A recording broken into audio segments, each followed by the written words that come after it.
What if the world's wildest, fastest, and most exclusive cars were just beyond your grasp? Not for lack of money or opportunity, but because they're off-limits by law.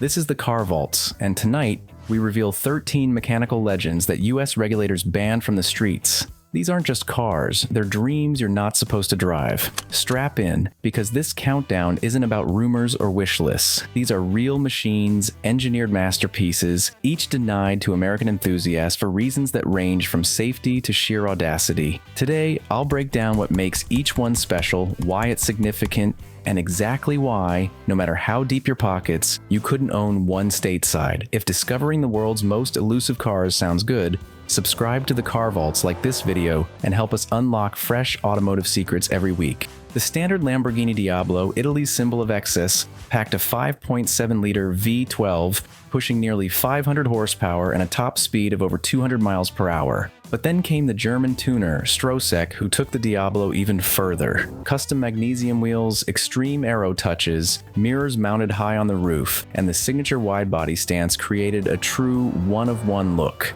Performance, Strosek claimed as much as 559 horsepower and 208 miles per hour, a figure that drew the attention of regulators. But it wasn't the raw speed alone. The US banned it primarily over custom headlights, mirrors, and alterations that failed strict safety criteria, especially at such velocities. Too fast, too wild, too hard to pin down for American roads. Welcome to lightweight British brilliance, a rigid aluminum chassis, less than 1,600 pounds curb weight, and a mid-mounted 1.8-liter inline-4. The Elise S1 was about pure, unfiltered driving, but its minimal approach meant no airbags, no traction control, and for the UK market, right-hand drive only. US safety and emission standards asked for crash structures and airbags. None could fit without ruining the featherweight philosophy. Even once loopholes faded for track imports, the original, pure S1 never made it stateside. The TVR Tuscan was truly analog, running a 4-liter straight 6 pushing 360 horsepower. TVR skipped airbags, ABS, and catalytic converters, delivering a driving experience as raw as possible. Every bump, every note of the inline 6, all channeled directly to the driver.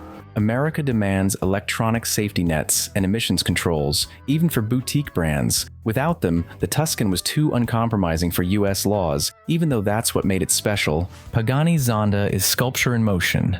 A hand-formed carbon fiber body, AMG V12 engine bespoke everything, each piece a work of art with some versions topping 750 horsepower. Yet that artistry and low production of roughly 100 units made federal safety and emissions testing impossible for the tiny maker. Only a handful entered the US under show and display waivers. Officially, the open road was off limits.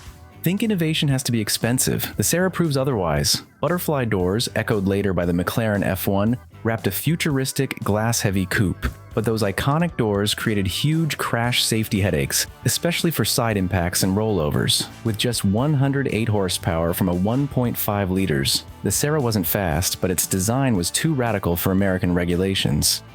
Pure adrenaline, no filter, the British-built M600 sports a twin-turbo 4.4-liter Yamaha-derived V8 650 plus horsepower, a 6-speed manual, no ABS or airbags, and a body under 2,800 pounds. It's a modern-day analog missile. If you flinch, it bites.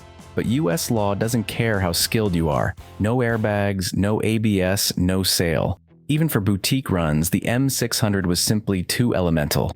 Hand-built British luxury, smooth 5.3-liter V8, and crafted interiors. After 1993, tougher emissions and dual airbag requirements forced the Virage out of the US market. The expense to re-engineer a low-volume car was too great. The very qualities that made it special, the tradition, the craftsmanship, meant it couldn't adapt.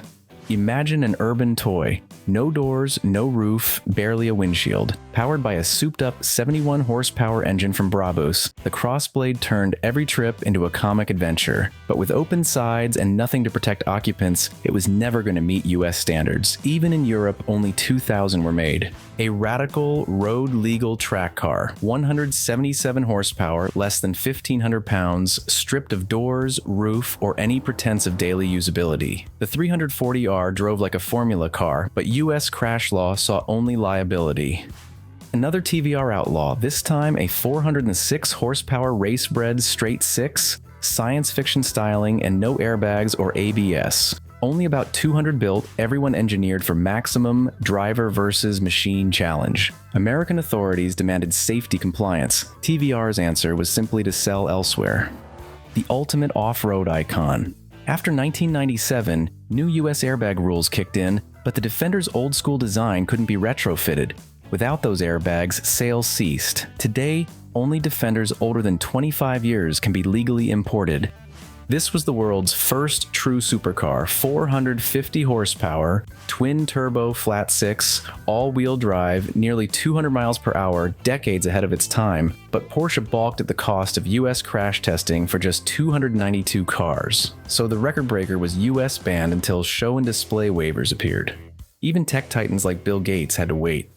The ultimate forbidden fruit, a 2.6-liter twin-turbo straight-six, 330 horsepower, advanced all-wheel drive, four-wheel steering, and a computer-controlled chassis that predicted moves before you made them. Hollywood made the R34 GTR a global legend, but US safety, emissions, and cost of compliance hurdles banned it outright until it cleared the 25-year import law. Now collectors pay over $300,000 for a pristine example. Did you know? The Nissan Skyline R34 GTR's ATISA all-wheel drive system could reroute power in milliseconds, making it safer and more sophisticated than many legal American cars with the same horsepower.